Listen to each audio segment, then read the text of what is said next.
Shalom warga kerajaan. Rejoice for the Lord has risen indeed. Bagaimana orang tahu bahwa Yesus itu sungguh-sungguh hidup dalam hidup kita? Saya sampaikan minggu yang lalu, dia melenyapkan kedukaan. Dia melenyapkan kebimbangan, keraguan-raguan, dan juga ketakutan. Tapi hari ini saya mau bicara apalagi yang dikerjakan Yesus setelah dia bangkit. Pertama-tama dia menunjukkan kepada murid-muridnya, tunggu aku di Galilea. Semua murid menunggu Yesus. Tetapi menunggu itu tidak mudah ternyata, ya. Dan Petrus berkata, aku menangkap ikan. Just to kill the time, maybe. Dan Tuhan menunjukkan mereka sudah jadi rasul, sudah membangkitkan orang mati, menyembuhkan orang sakit dan sebagainya. Bahkan mengabarkan tentang Kristus dan sudah mengalami ketemu Kristus yang hidup. Ya, apa yang terjadi saudaraku? Mereka yaitu gagal faham. Untuk apa mereka ke Galilea? To meet the Lord, untuk bertemu dengan Tuhan. Kita sedang menantikan kedatangan Kristus kedua. Kebangkitan ini artinya kita menantikan kedatangannya, ya. Karena kita nanti akan merayakan kenaikannya ke sorga, pencurahan Roh Kudus, dan menunggu kedatangannya.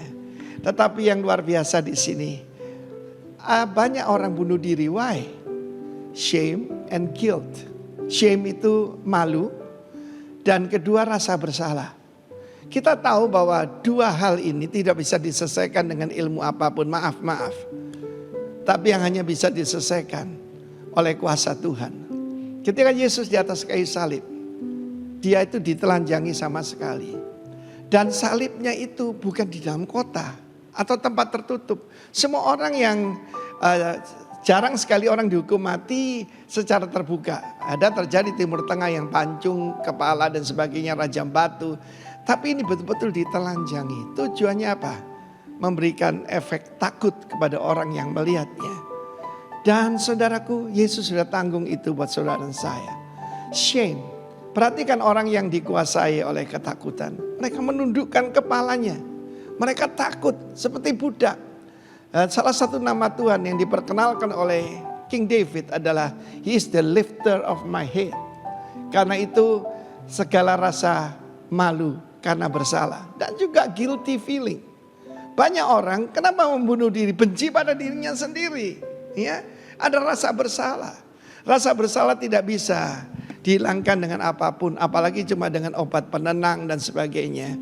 Yang bisa adalah perjumpaan dengan Kristus. Kristus bertanya kepada Simon yang nyangkal dia 3 kali. Yang sumpah tidak kenal dengan dia. Dia tanya, Simon Baryona, Simon anak Yunus, apa engkau mengasihi aku? Ditanya 3 kali saudara. Jadi confession itu penting sekali. He is the high priest of our confession.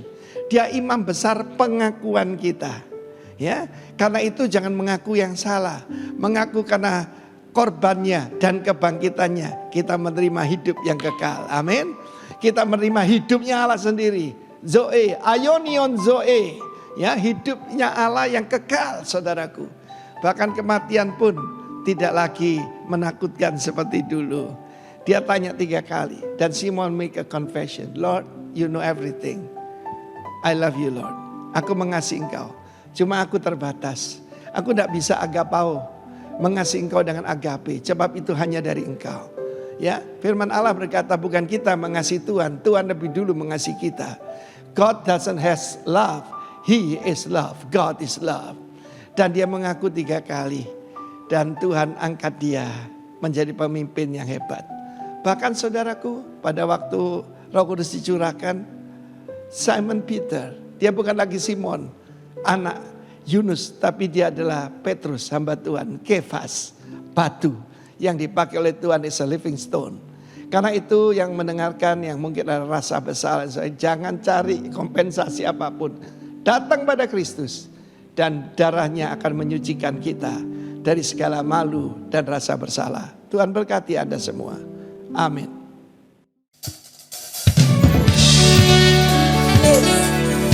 Biar setiap yang bernafas memuji Tuhan.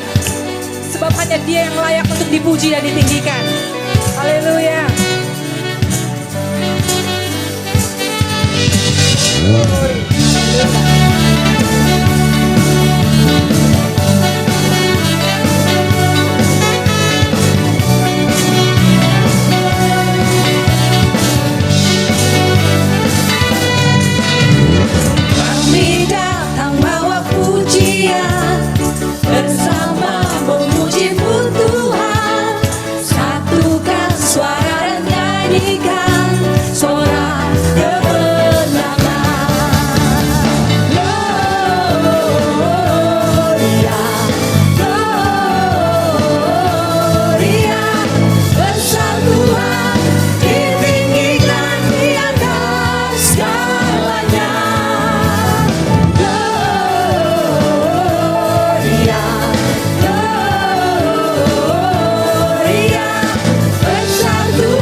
segala pujian dari umat-Mu Bapa.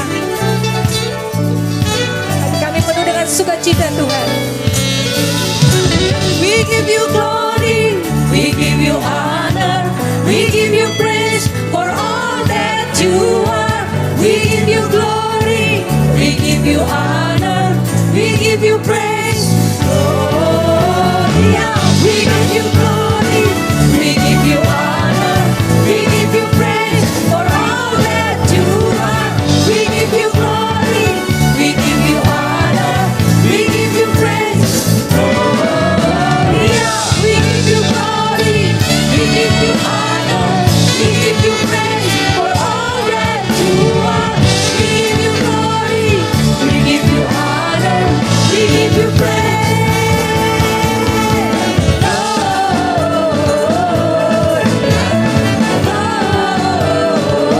Gloria, besar Tuhan, ditinggikan di atas segalanya.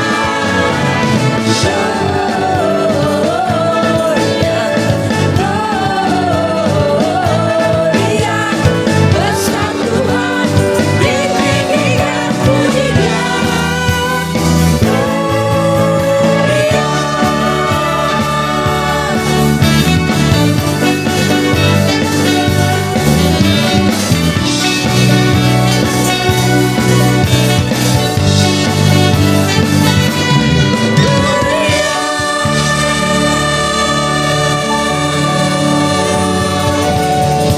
Haleluya.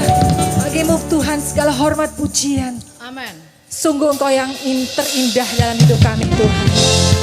Kami bawa hidup kami, kami bawa hati kami Tuhan, menyembah-Mu. Dan hanya Engkau satu-satunya yang menjadi kekasih bagi jiwa kami. Haleluya.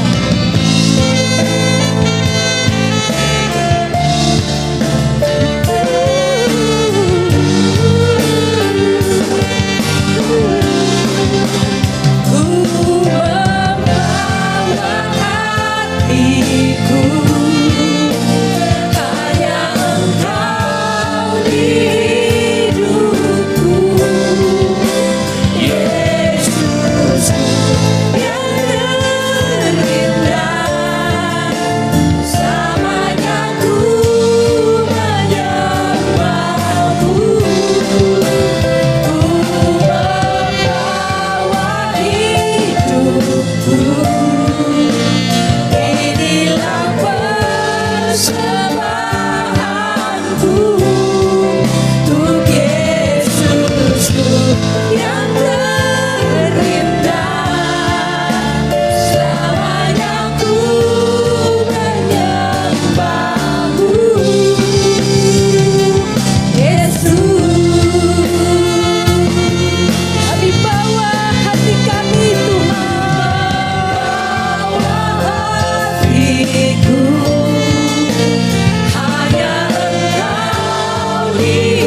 dunia. Semua bergoncang. Kau tidak tergoyahkan Tuhan. Goyahkan, kau tetap Allah.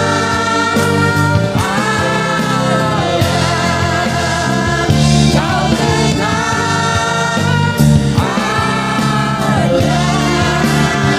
Kau tetap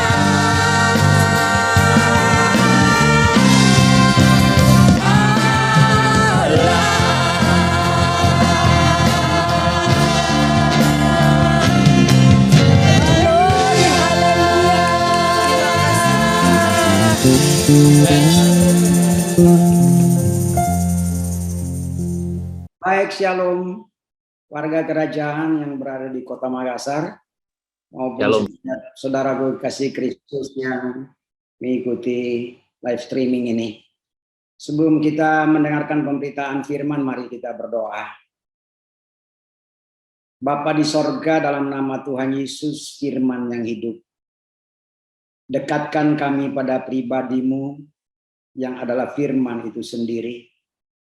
Penuhi kami dengan roh-Mu saat ini, supaya hati kami dicerahkan, pikiran kami dijernihkan, hidup kami diubahkan, dan kami dituntun oleh terang cahaya firman Tuhan untuk berjalan pada jalan-jalan-Mu. Terima kasih Tuhan Yesus, terpujilah nama-Mu.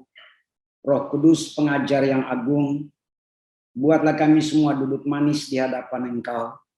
Beri kami telinga seorang murid yang suka mendengarkan pengajaran dari Gunung Sion.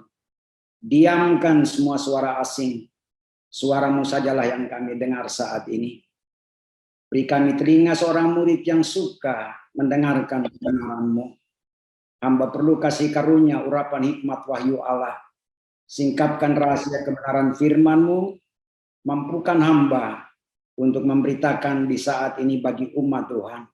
Lalu pada akhirnya kami semua dimampukan bukan saja untuk mendengar, tapi juga untuk menjadi pelaku firman.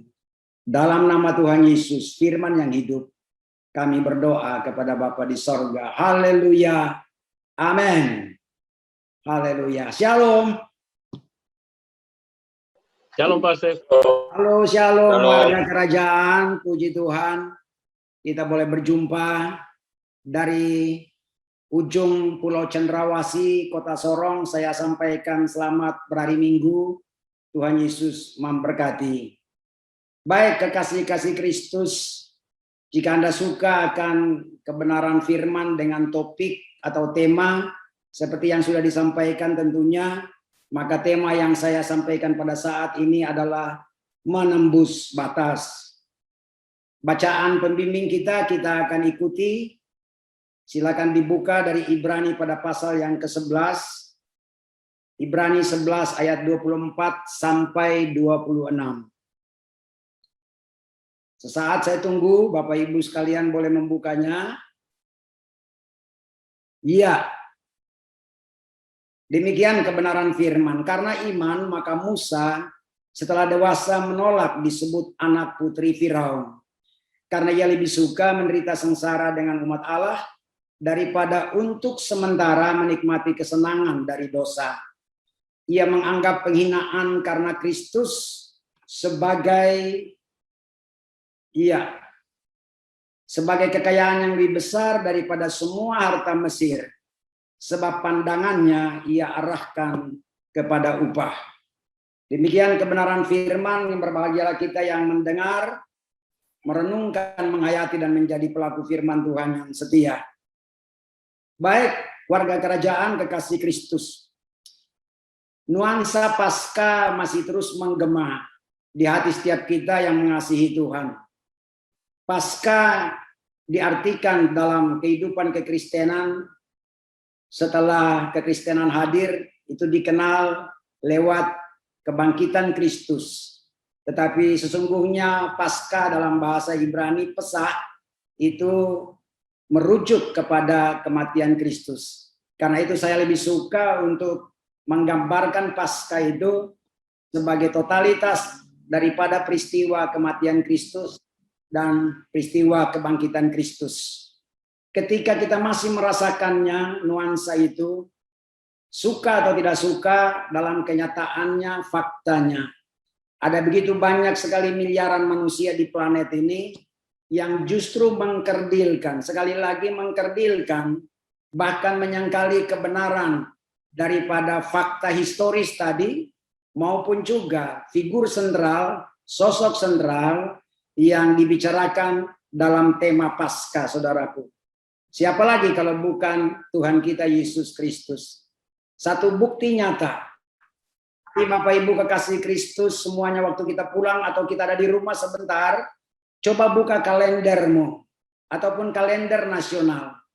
Anda tidak pernah akan menemukan bahwa hari Minggu yang lalu, pada waktu kita merayakan kebangkitan Kristus, di situ tertera bahwa bertepatan dengan tanggal merah hari Minggu hari ini juga adalah hari kebangkitan Kristus. Tidak pernah, sepanjang Anda ada di Republik ini tidak pernah. Tapi kalau peristiwa-peristiwa rohani lainnya dari ajaran agama apapun juga yang kebetulan jatuh pada hari Minggu, maka catatannya tentunya ada. Itu salah satu fakta bahwa penolakan dunia untuk tidak mengakui yang namanya kebangkitan Kristus. Betapapun dunia menolaknya, kiranya akidah warga kerajaan itu tidak tercederai, tidak tergoyahkan. Ingat, sekali lagi ingat, semua nabi mati dan lupa bangkit. Ada satu saja yang mati tapi tidak lupa bangkit. Dialah Yesus Kristus Tuhan, di atas segala Tuhan, Raja di atas segala Raja. Nah, kesaksian Alkitab ini membuat banyak orang kebakaran jenggot sekali ya terhadap pribadi yang bernama Yesus. Kalau kita buka yang namanya YouTube dan sebagainya, kita bisa temukan di sana. Dia sosok yang terpuncak untuk dipuja dan disembah. Tapi dia juga menempati anak tangga yang paling tertinggi, terpuncak, untuk dibully, untuk diolok-olok sepanjang sejarah. Tapi bukan persoalan. Yang terpenting akidah saudara dan saya, keyakinan kita tidak tercederai. Dia mendeklarasikan buat dunia, bukan cuma bagi gereja. Yesus berkata, akulah jalan, kebenaran, dan hidup. Sangat jelas, tidak perlu diinterpretasikan dengan pendekatan apapun. Alkitab bersaksi bahwa di bawah kolong langit ini, tidak ada nama lain yang daripadanya manusia diselamatkan. Cuma dalam nama Yesus Kristus Tuhan. Bahkan Paulus menulis segala lutut pasti bertekuk. Sekali lagi, suka atau tidak suka, setuju atau tidak setuju, percaya atau tidak percaya. Kalau sekarang tidak, one day, satu hari kelak di hadapan tahta Bapa di sorga, semua lutut pasti bertekuk.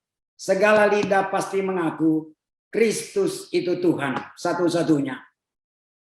Bagi Anda dan saya warga kerajaan, kekristenan kita tidak diajar untuk menghafal dan mengerti kebenaran firman supaya kita percaya. Perhatikan baik-baik apa yang saya katakan warga kerajaan. Bagi kekristenan, kita tidak diajar untuk menghafal dan mengerti kebenaran firman supaya kita percaya. Tidak ada tempat di situ bagi kekristenan. Bagi kita dituntun untuk percaya saja dulu, titik. Itu langkah awal. Maka percayalah, Roh Kudus pengajar yang agung akan menuntun Anda dan saya dari sebuah pengertian ke pengertian yang lainnya. Haleluya. Luar biasa saudaraku. Nalar dan logika telah menawan hati dan pikiran banyak orang kekasih Kristus, ya, sehingga mereka menolak fakta tentang perkara-perkara rohani dalam dimensi yang tidak terbatas, karena kita akan bicara tentang menembus batas.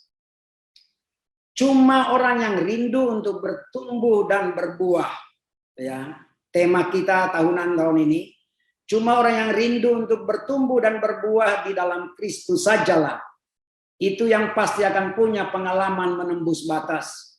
Menembus batas di sini bukan sekelas tuyul dan Mbak Yul ya, umat Tuhan, tidak, jauh melampaui itu. Saudaraku, untuk perjalanan menembus batas di pagi menjelang siang ini atau di siang ini, saya mau sampaikan buat saudara bahwa kebenaran yang kita baca tadi dalam Ibrani 11 ayat 24 sampai 26 memandu kita untuk belajar tentang sosok yang luar biasa menembus batas yang bernama Musa. Saya baca lagi ayat yang ke-26 berkata begini. Ia menganggap penghinaan karena Kristus.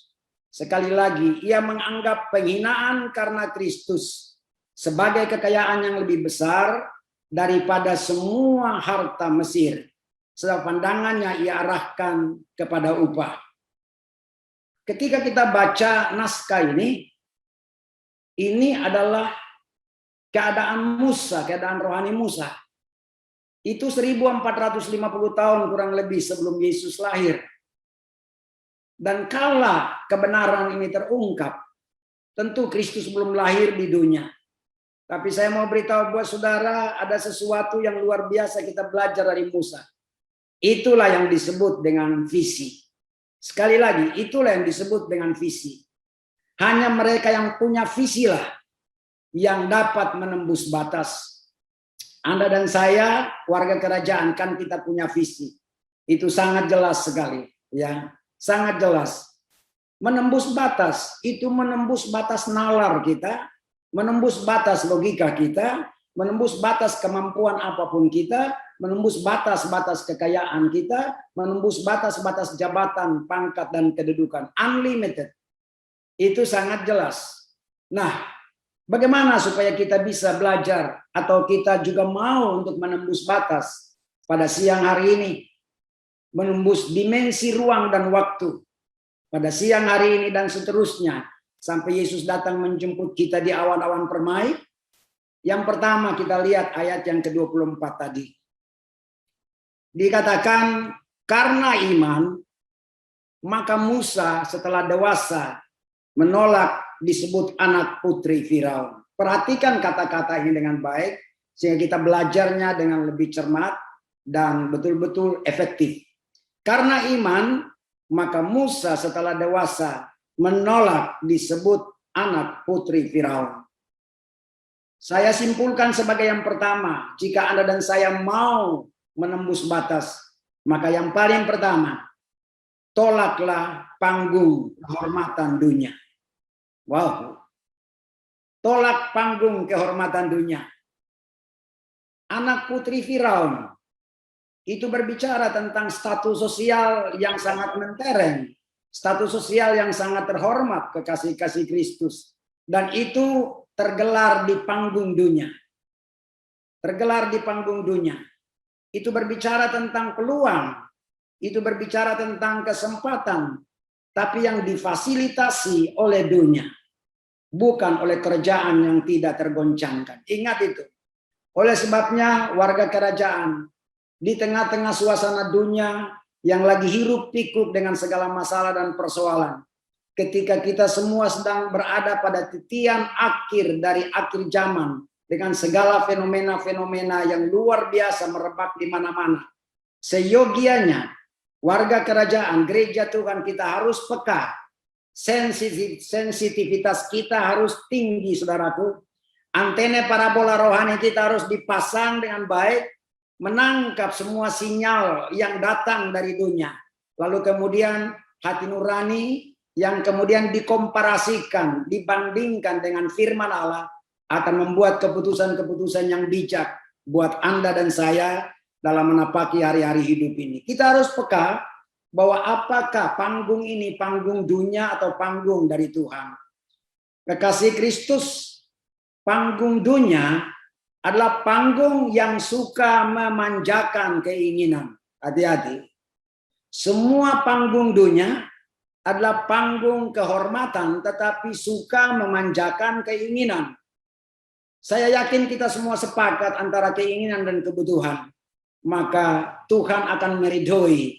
Tuhan akan menyertai saudara dan saya untuk bergerak dalam alur memenuhi yang namanya kebutuhan ketimbang keinginan.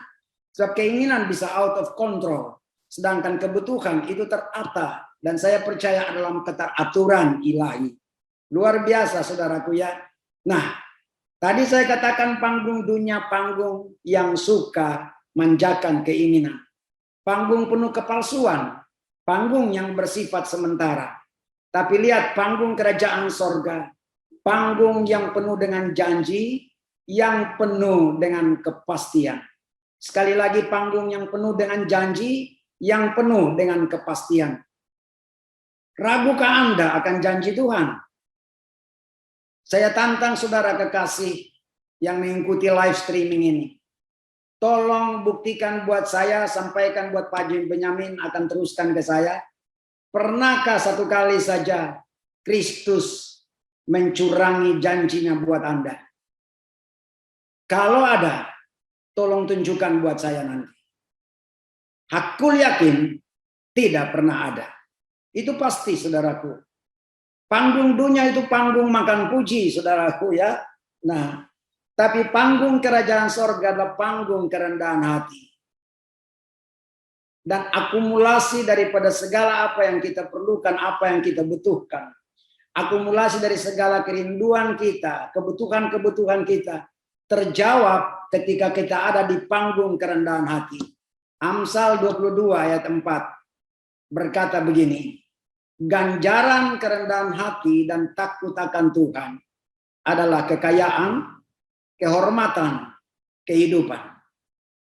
Apa yang mau dicari di planet ini? Dalam seluruh upaya usaha kita, kerja keras kita, mencurahkan pikiran kita, tenaga kita, hidup kita. Kita habiskan waktu-waktu untuk berdedikasi di ladang pengabdian manapun juga. Apakah yang kita cari?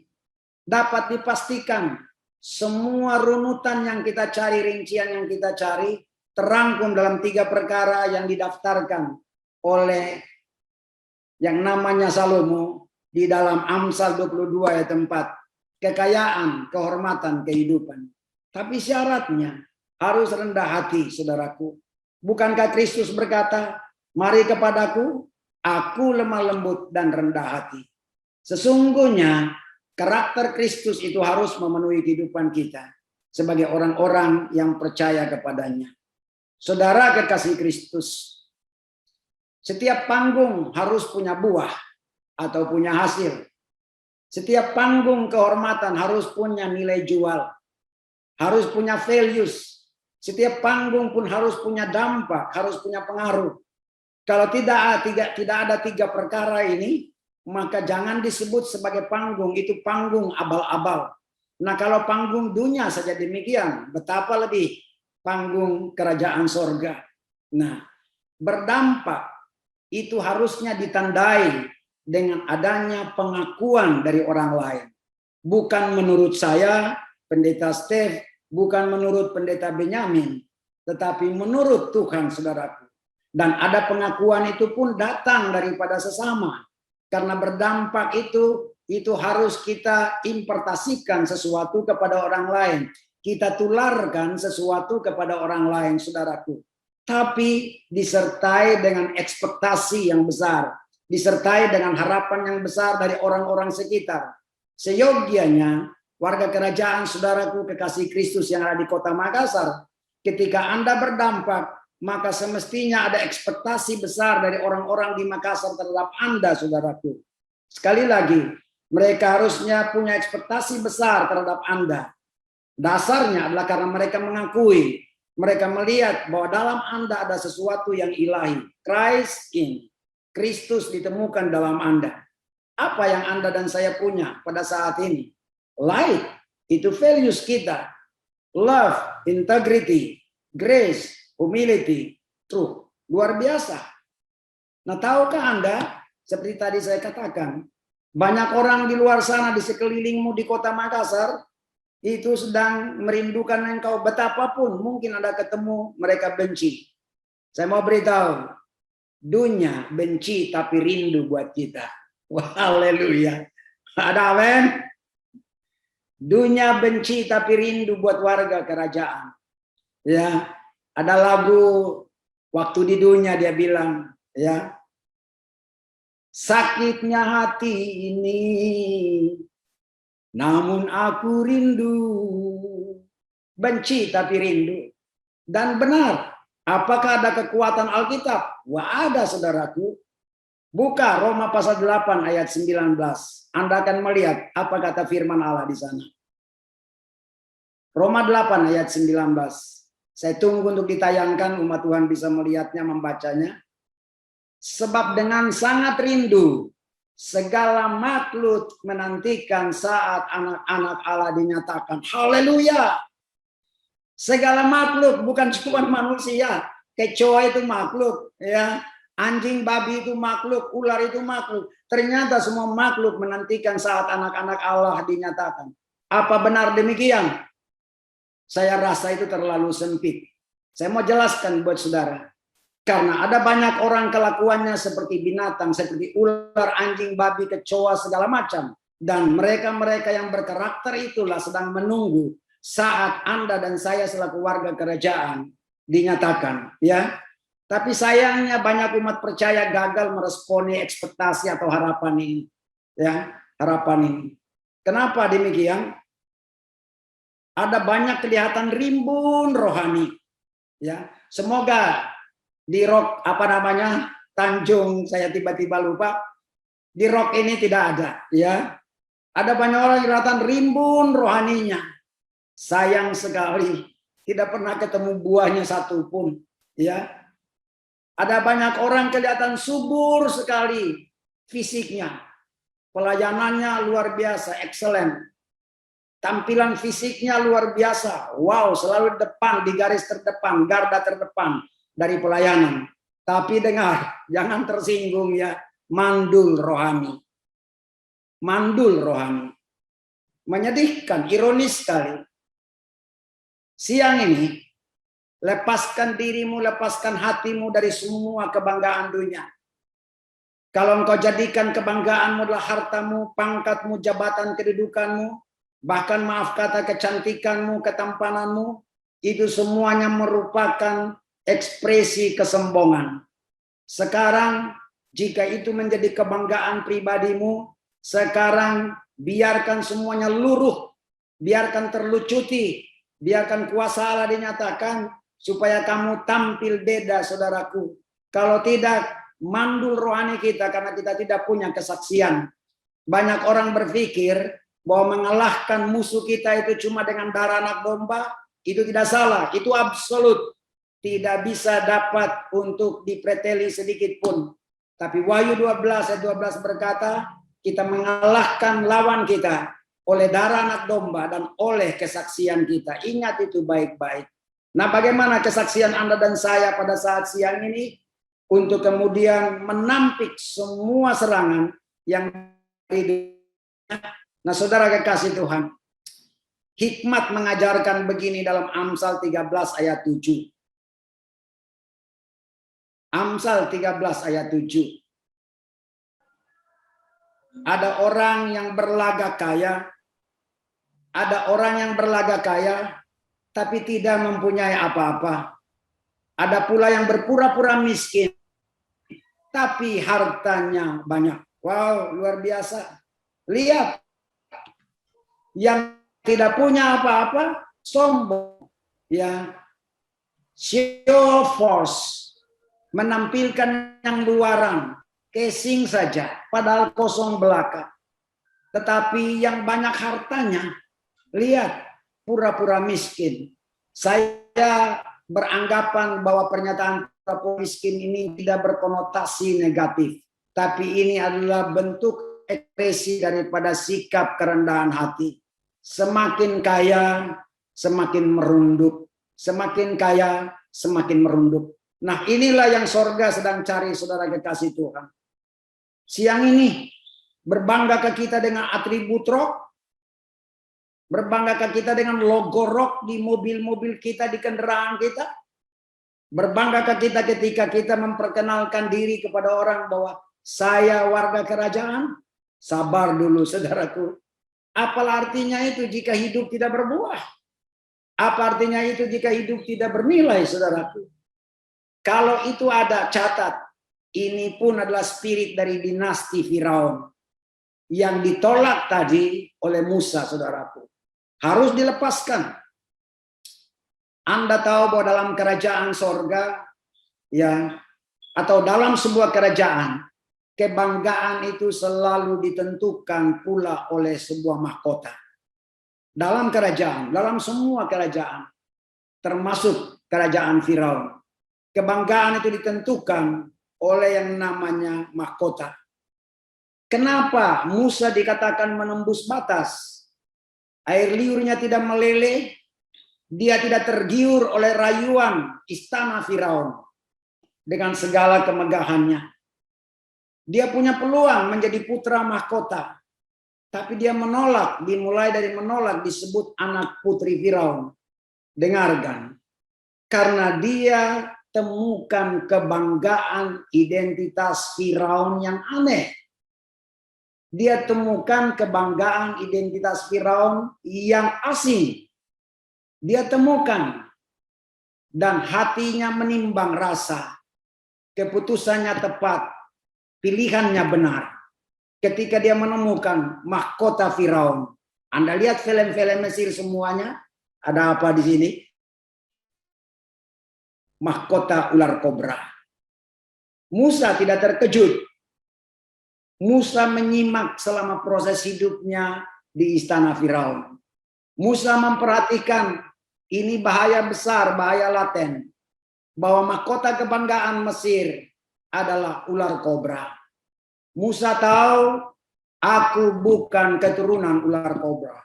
Jelas, wow, luar biasa sekali saudara kekasih Tuhan. Ya, mata iman Musa memandang menembus batas. Menembus batas karena dia mau menjemput satu di antara 5 mahkota yang tercatat dalam Alkitab.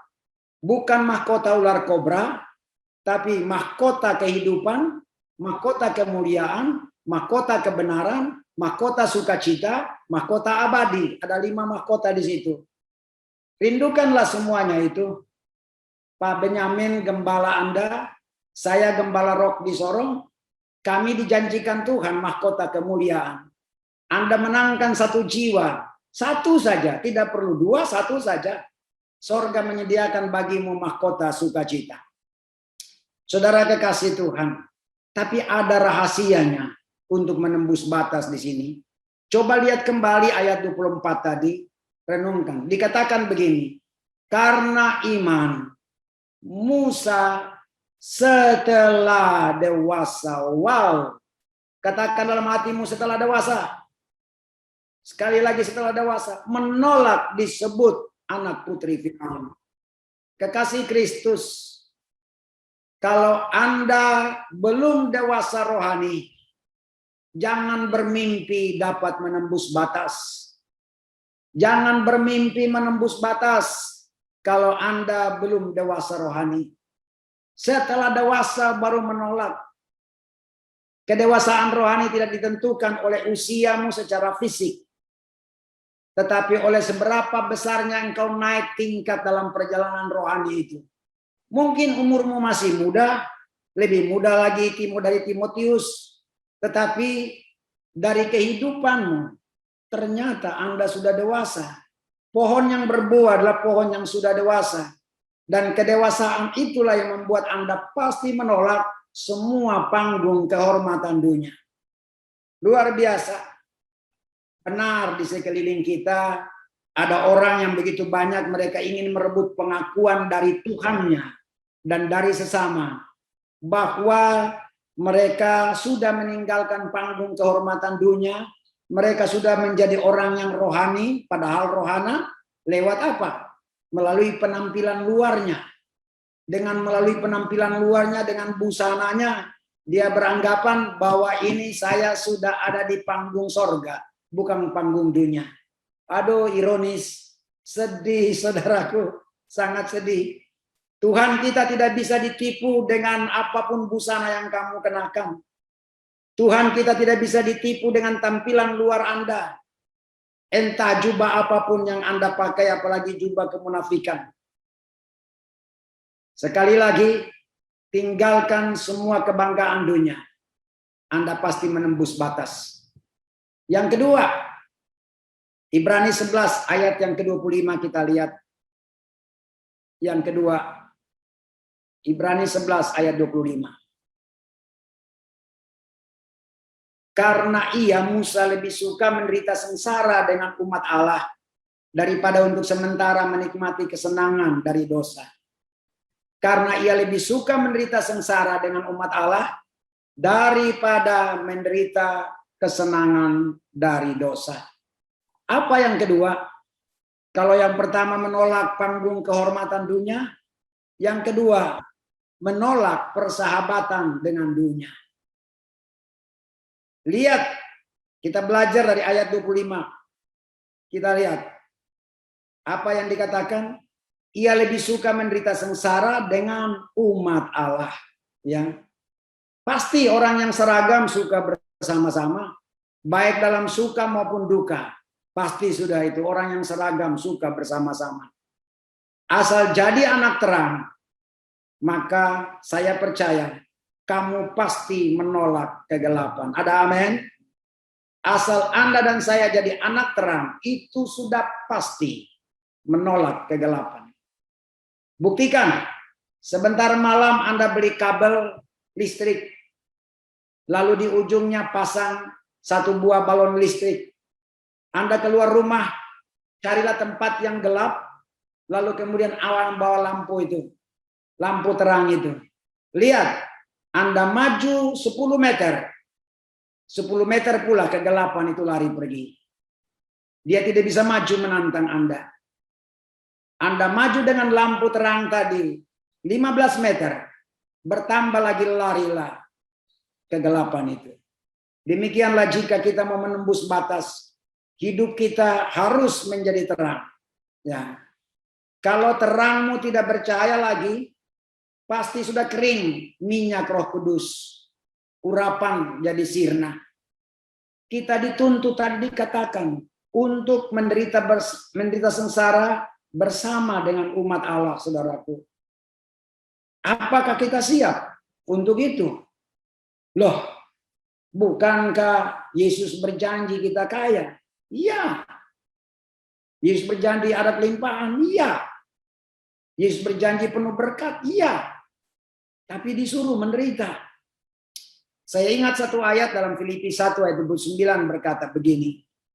Kepada kamu dikaruniakan bukan saja untuk percaya, tapi juga untuk menderita untuk Dia. Perhatikan, bukan untuk menderita sembarang derita, tapi menderita untuk Dia.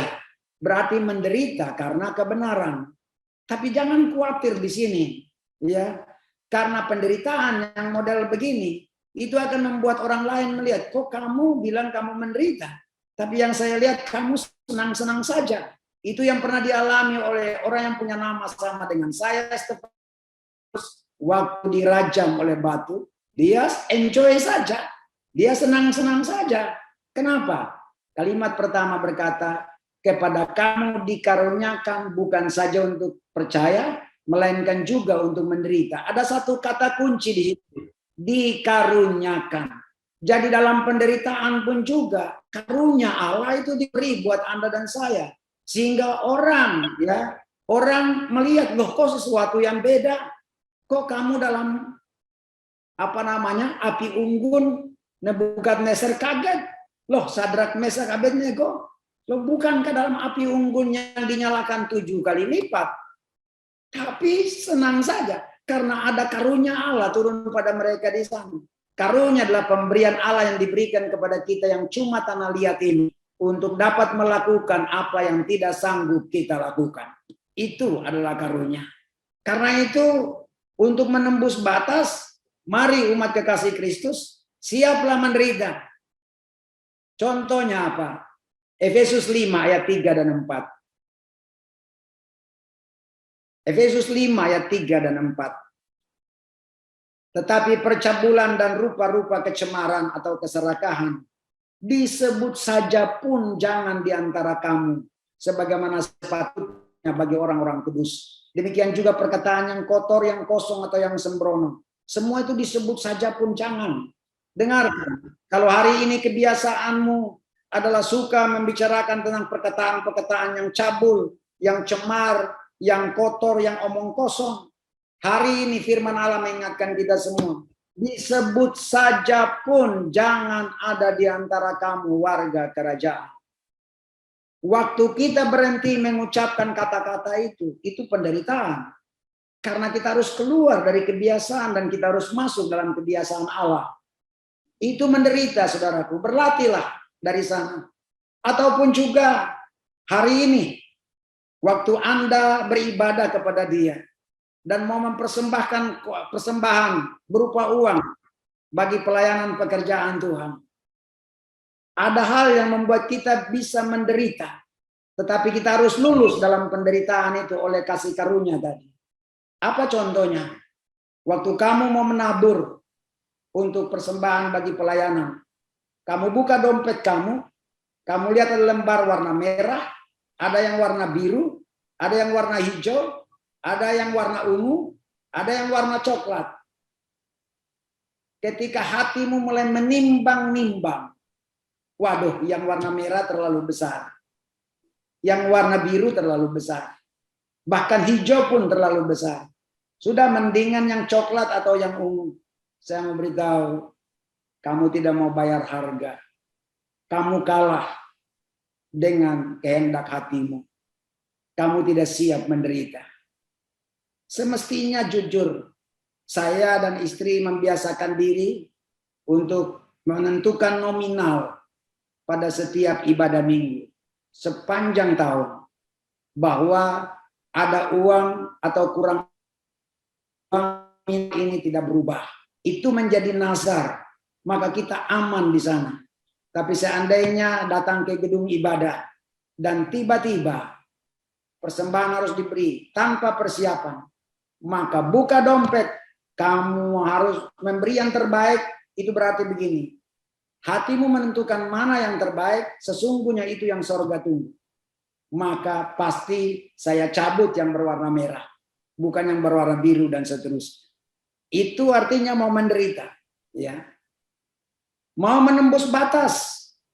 Dikatakan tadi, pilihlah senasib dan sepenanggungan dengan umat Tuhan. Tadi ayat berkata cukup jelas sekali bahwa ia lebih suka menderita sengsara dengan umat Tuhan. Wow, ini dia. Ini bicara tentang oikos. Ini bicara tentang yang namanya persekutuan.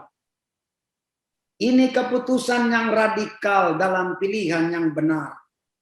Termasuk untuk harus terus waspadai dan melawan musuh utama kita. Apa korelasinya antara oikos atau persekutuan dengan musuh utama kita yaitu iblis yang harus saya singgung, saudaraku? Ada. Ingat Yohanes 17, Yesus berdoa, aku telah memberikan kemuliaanku kepada mereka supaya mereka menjadi satu sama seperti aku dan Bapa menjadi satu. Oikos itu kemuliaan loh. Itu kemuliaan. Wow, bayangkan. Persekutuan itu kemuliaan. Pak Benyamin dan Ibu duduk saja begini. Saya memandang ada kemuliaan. Dan itu kemuliaan yang diberikan oleh Tuhan. Nah, kita cuma berpikir kemuliaan itu kita takar dan kita ukur dengan hal-hal yang lahiriah, yang jasmania. Oh, sabar dulu. Yang dilakukan, yang dialami oleh Pak Benyamin dan Ibu, itu jauh melampaui batas-batas ruang dan waktu, ukuran-ukuran dan nilai daripada barang-barang yang bermakna fisik. Berbeda, saudaraku, sangat berbeda. Nah, di mana hubungannya antara oikos yang saya singgung, ya, antara sepenanggungan, senasib sepenanggungan dengan umat Tuhan, dengan lawan kita, yaitu iblis. Saya mau jelaskan. Musuh utama daripada iblis adalah persekutuan. Catat, persekutuan rumah tangga, persekutuan keluarga, persekutuan jemaat, persekutuan KM, persekutuan apapun, itu musuh utama. Iblis tidak tergiur menjadikan semua orang di kota Makassar menjadi pencandu narkoba. Catat itu baik-baik. Iblis tidak terlalu bergerak banyak untuk membuat semua orang yang ada di Makassar sana menjadi yang namanya PSK. Kurang kerjaan buat iblis. Dia tidak terlalu peduli dengan itu. Bahwa itu juga iya. Tapi itu cuma kerjaan receh-receh. Kerjaan utama dia, mega proyeknya iblis adalah menghancurkan persekutuan. Mulai dari keretakan rumah tangga. Anak-anak tidak menemukan figur ayah dalam rumah tangga keluarga. Rumah tangga keluarga hancur. Gereja Tuhan berkeping-keping. Pindah sana, pindah sini. Berarti orang yang betul-betul mau menghidupi semua daftar yang saya sebutkan tadi adalah orang-orang yang hatinya memang sedang digerakkan oleh musuh kita, yaitu iblis. Tentu dengan demikian hilang damai sejahtera, saudaraku. Ya. Kita lihat terus di ayat 25 tadi. Ya, Musa lebih suka menderita sengsara dengan umat Allah daripada untuk sementara menikmati kesenangan dari dosa. Haleluya. Musa jelas tidak mau menikmati kesenangan dari dosa. Tidak mau menikmati kesenangan dari dosa. Ada orang ingin beramal saleh, ingin berbuat baik, ingin memperhatikan kaum duafa, orang miskin, hina dan papa. Tetapi jalur dia yang ditempuh adalah korupsi. Itu namanya menikmati kesenangan dari dosa, saudaraku. Jangan itu yang terjadi, saudara kekasih Tuhan. Ya, jangan itu yang terjadi. Keputusan Musa ini sangat ditentukan oleh fokus. Siang ini warga kerajaan di Makassar, tentukanlah fokusmu. Dengarkan, fokus saya ingat dalam pelajaran waktu saya dulu di SMA, fokus atau dilabelkan dengan logo F itu artinya titik api. Dalam ilmu pengetahuan alam, titik api. Dalam hidup ini ada fokus. Maju ada fokus, mundur pun ada fokus. Maju ada titik api, mundur pun ada titik api.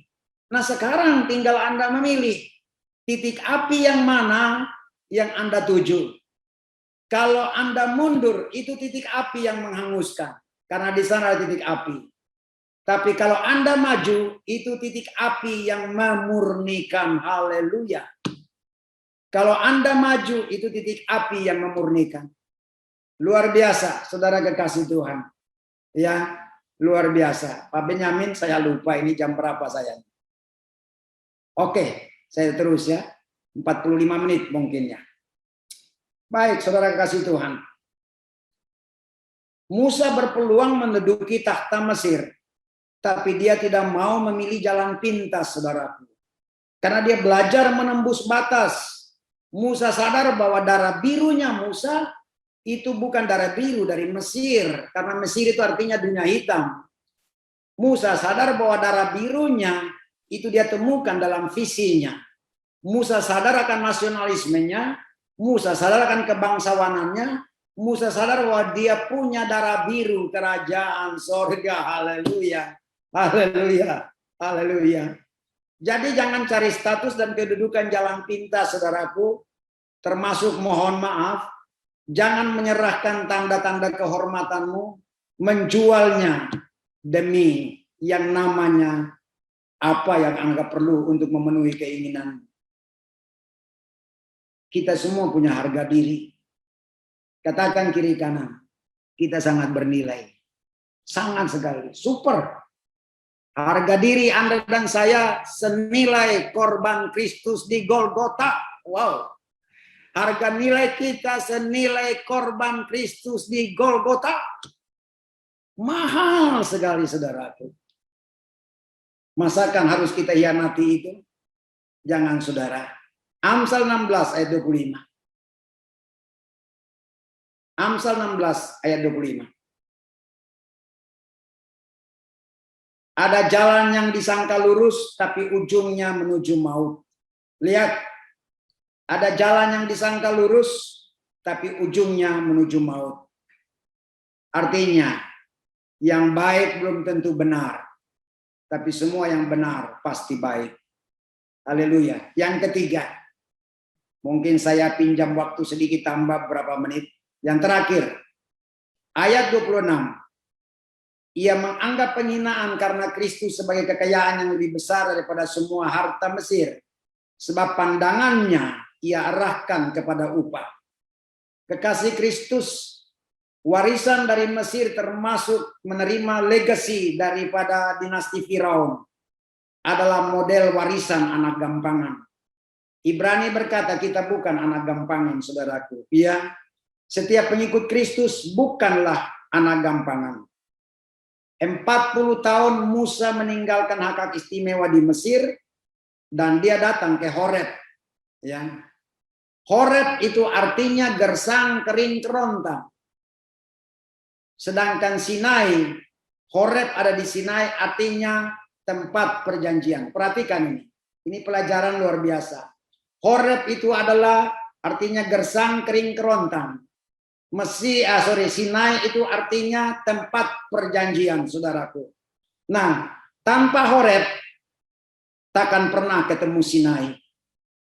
Tanpa memulai di tempat yang gersang, tanpa memulai di tempat yang kering kerontang, tanpa memulai di tempat yang mewakili ketidakberdayaan kita, jangan pernah berharap untuk menuai janji-janji Tuhan.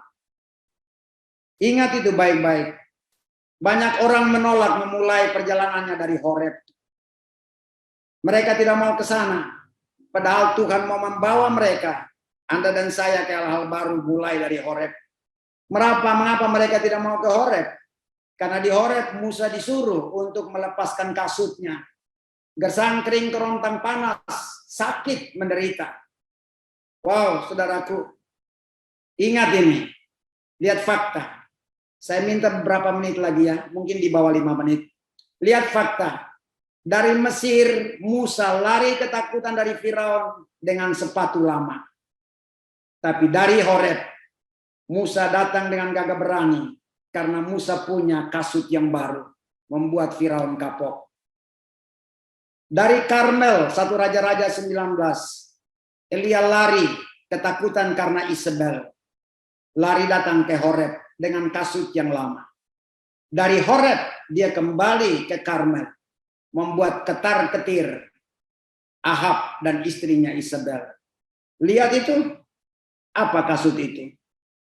Kasut itu adalah kerelaan memberitakan Injil damai sejahtera. Roma 1 ayat 16 berkata, Injil adalah kekuatan Allah yang menyelamatkan. Kekuatan Allah semuanya ada terhimpun pada kata itu.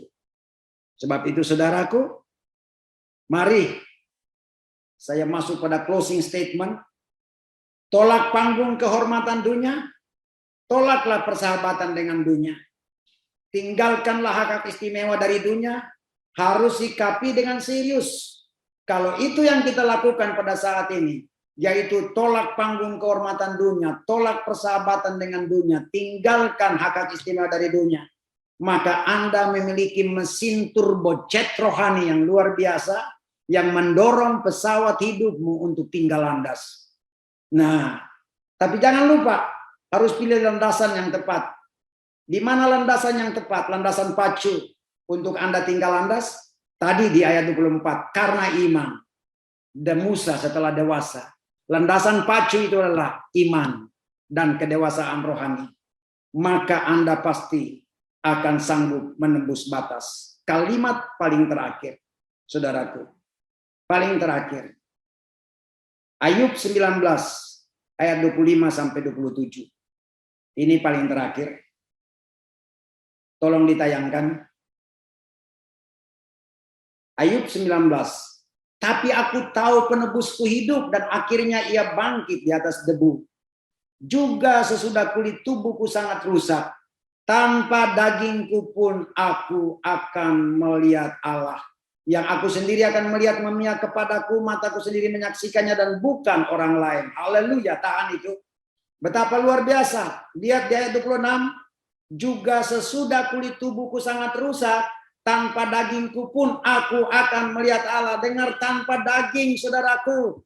Wow, di sini ada sesuatu yang sangat spektakuler.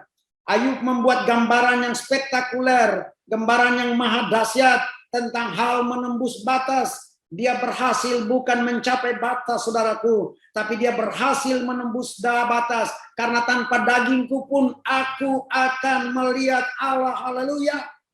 Justru dia berada di bawah titik nadir. Dia menembus batas.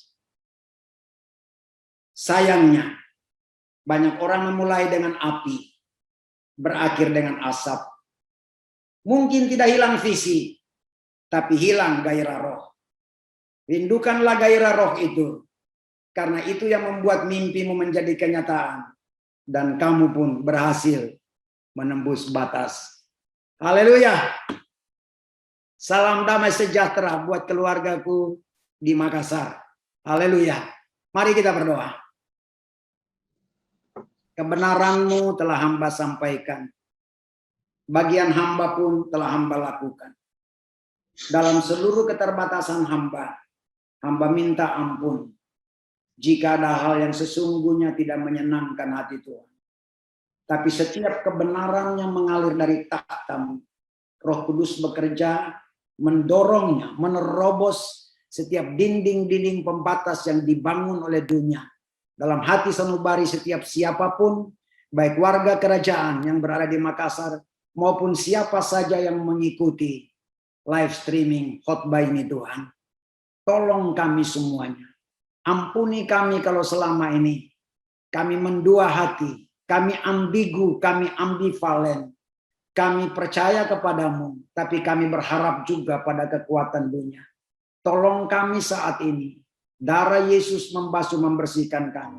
Dan layakkan kami Tuhan untuk bisa menembus batas dengan meninggalkan panggung kehormatan dunia. Dengan meninggalkan menolak persahabatan dengan dunia. Dengan meninggalkan segala sesuatu yang dari dunia. Kami mohon dalam nama Yesus Tuhan. Terima kasih Tuhan Yesus.